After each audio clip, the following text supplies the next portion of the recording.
Dear students, we are starting second lecture of our course called Quantitative Methods in Business Management Research. And today I will start speaking about research methods, but in the beginning I will go from your dissertation and what research methods are will be mentioned as a consequence of it. So I will start about talking about dissertation project specification, and then step by step we will go to its development.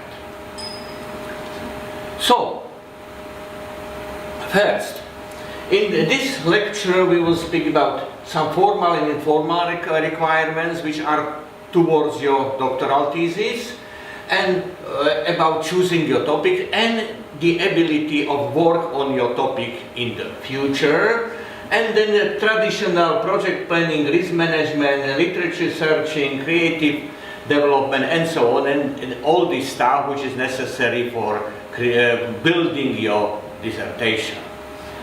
So first let's go to formal requirements. You probably know but I will repeat. First, you had to pass your entrance exam, which is already over. Then you have to do some partial exams, together 6. They must be completed. We prefer students and advise students to do it during their first year of study, because then you can free yourself and go to more specific work on your dissertation.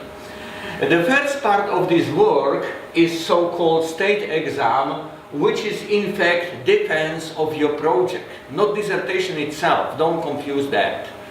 It's not about your dissertation, it's about what it will contain, what you have already know and done, and how to proceed. So this is more or less sets of recommendations what to work later. Then you have to do on your dissertation document, which is in fact your thesis. And there are 2 stages which are towards the end of your dissertation period. First one is local, we call it departmental review and defense, which happens in the department and has no consequences, rather than set of advices. Do change this to this, complete your analysis and stuff like that. So it's about expansion and completion, your dissertation to its dissertable form. And finally there is official review and defense, which in fact is the moment leading to your PhD title. And naturally you have to pass it. What it means for you? You have already submitted certain proposal about your project. It was approved by our board, but the question is, can you change it? Because during your research you can find that this is maybe obsolete, maybe old one, maybe you would like to change it. And so the question is, if I can, when and how? So the reason why to change it is quite clear. Your findings are sort of interesting, but they are not so enough, or they have been found by someone else, and stuff like this. The problem is that they may deviate from your original idea. So you have found something, but it doesn't fit to the title. So if it is so, you have to find new title, but be aware, it should still be in the area of business administration. If it is not, it cannot be defended at our university. And when speaking about timing, it means during this state exam, which means when you defend your project, you can tell, okay, but what I have found doesn't fit to me, and in collaboration to your advisor, you can find another better title and ask for its change. The change must be approved by scientific board. And also during this first local departmental defense, it can happen as well.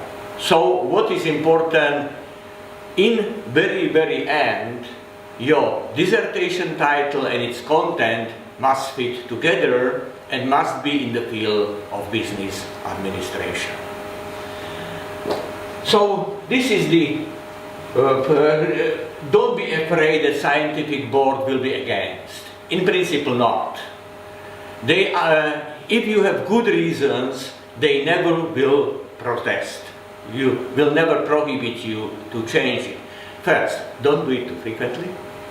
And secondly, do it when well discussed with your advisor and you know what you would like to have in your dissertation. So no worries, simply start working on your dissertation upon current specification. Then, if you will have good results, there will be always a way how to approve it and put it under the umbrella of business administration. In fact, this is slide which I showed you previous time. So it means that when you select a certain area which is innovative, affordable and provable, you can move in this area, even this quadrant can be moved slightly, but it still must be fitting well. Then another question is how to think during this process. And I will today speaking about thinking, your thinking, during the preparation and defense of your dissertation. So, you can think, and you always will, because everyone thinks in this way, you can be either generalist or specialist. And we need both ways of thinking. Be certain. But the question is when to use which, when to be specialist, when to be generalist. Be generalist during information sources search.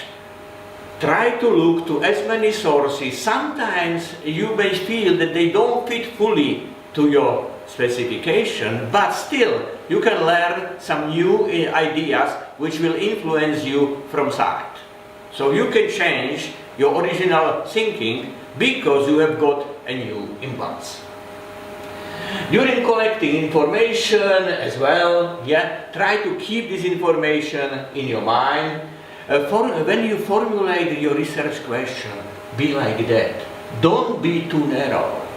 If you are too narrow, then it may happen that you will not find either not enough samples, not enough fields, areas where to apply your maybe otherwise very good idea. So, play with a variety of ideas, play it in your mind, and then later select some. And which one to select, which one to work on in a very straight, direct, special way, can be done by consultations with your advisor, by verification of your findings. Because when you verify your findings, please be very strong to yourself. Probably stronger than anyone else. Then the probability that you will defend your dissertation is very high, because you will have enough arguments to protect your outcomes. Then during writing your thesis, naturally again, be very systematic, very intensive. And during analysis of review statements, notice, in one moment, and it will happen several times during your study, your work will be reviewed. And those reviewers tell you something. Read it cautiously and even consult their statements with your advisor.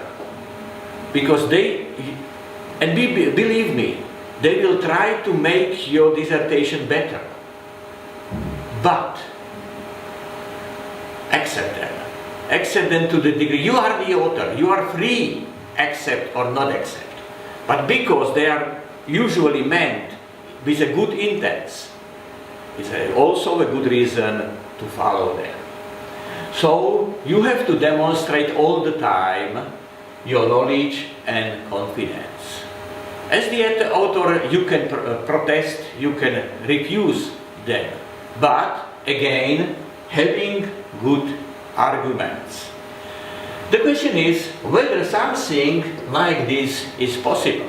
Whether one person can be in one moment very widely thinking and very narrowly thinking. Yes, it's possible. Neurology proves that. If you look at this slide, we have in our brain two hemispheres. And left one is very systematic. It guides us in mathematics, philosophy, proofs, verifications, quality assessment and stuff like that. And there is another one, right one, which is creative and gives us positive ideas, funny ideas, crazy ideas sometimes. If you combine those two together, you can achieve very good results.